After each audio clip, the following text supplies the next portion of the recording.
companies, then 50 companies located in 50 isolated locations.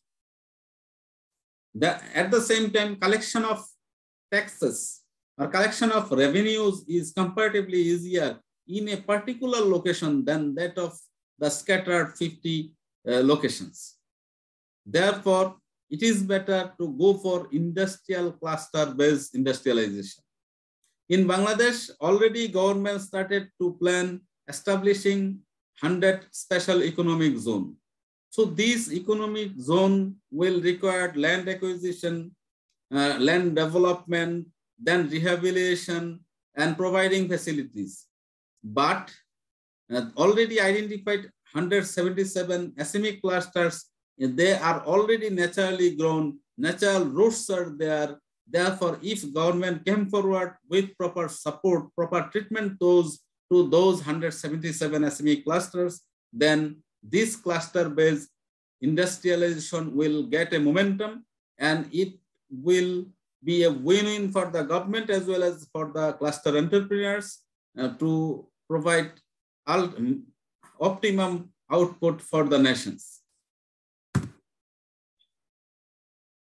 Now come to the point, what are the advantages of cluster-based industrialization?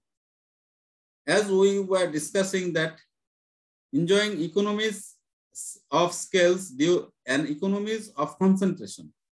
If a number of companies produce the same product in a particular location, then they will get buyer automatically reach there. This is the economies of concentration. And they will get easy access to skill level, raw materials, as well as trade body support. Because in an isolated location, one or two entrepreneurs cannot negotiate with government agencies for their betterment. But while 100 companies be united and form a trade body, and it is easier to negotiate with their any sort of problems with the government.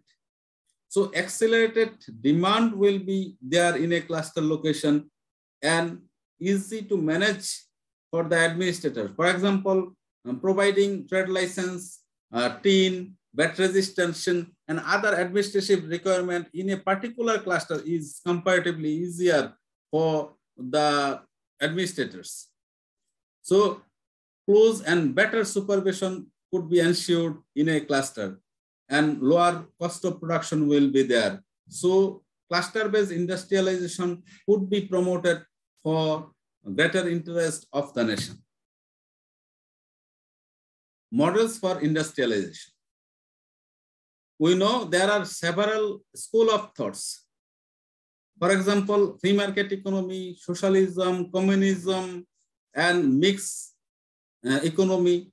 So as the economies are different, the models for industrialization at that particular economy is also different.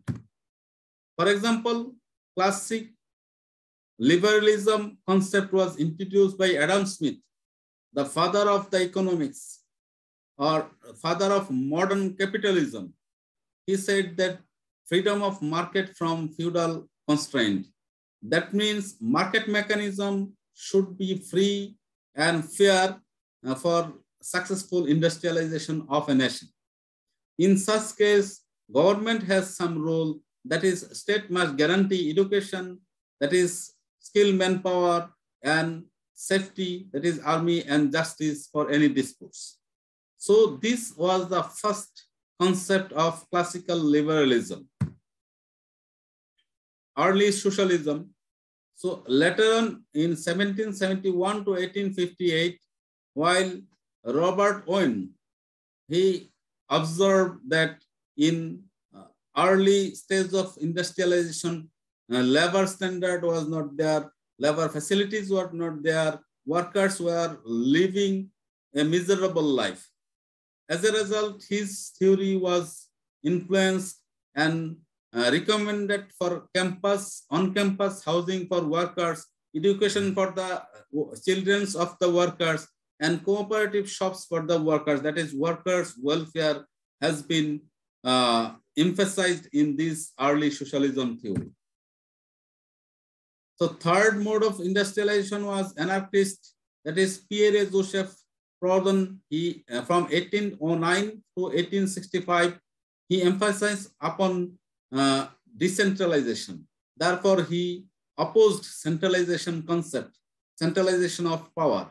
So he recommended decentralization of power for industrialization, and also opposed reliance on the state.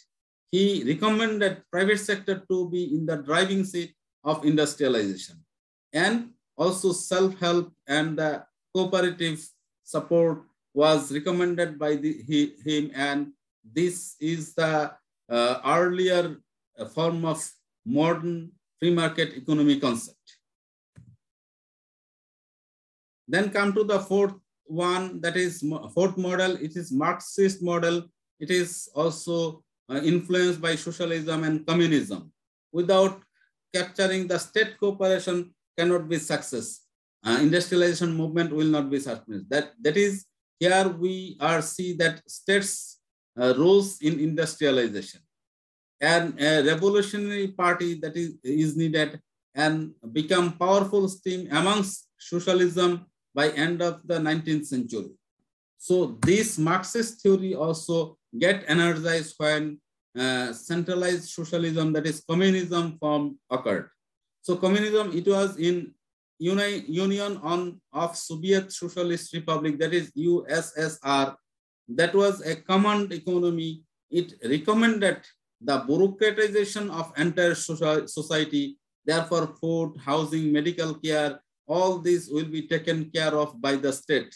So this is the socialist or communist form of industrialization. Finally, in the 20th century, this early liberalism get another momentum, and here we see welfare state, housing benefits, medical care, education, bureaucratization, these were recommended.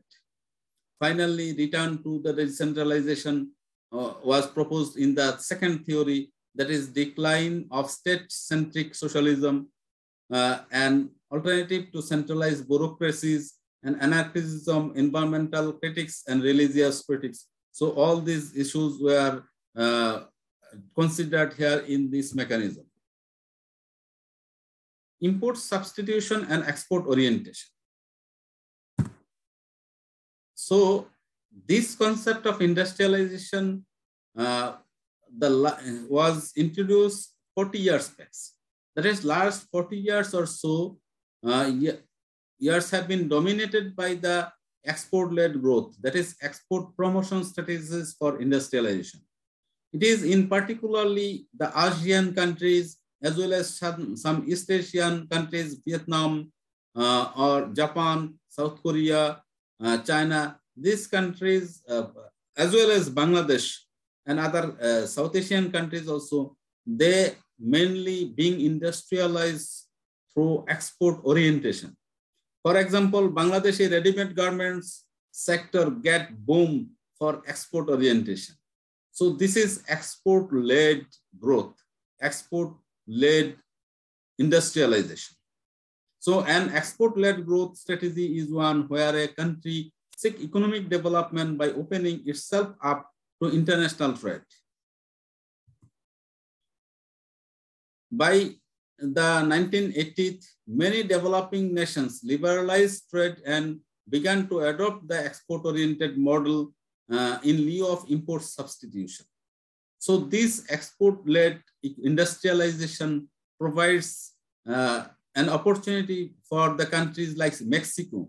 Mexico, as a member of NAFTA, hosted maximum number of multinational companies to establish their factories in Mexico and enjoy their cheap labor facilities. After production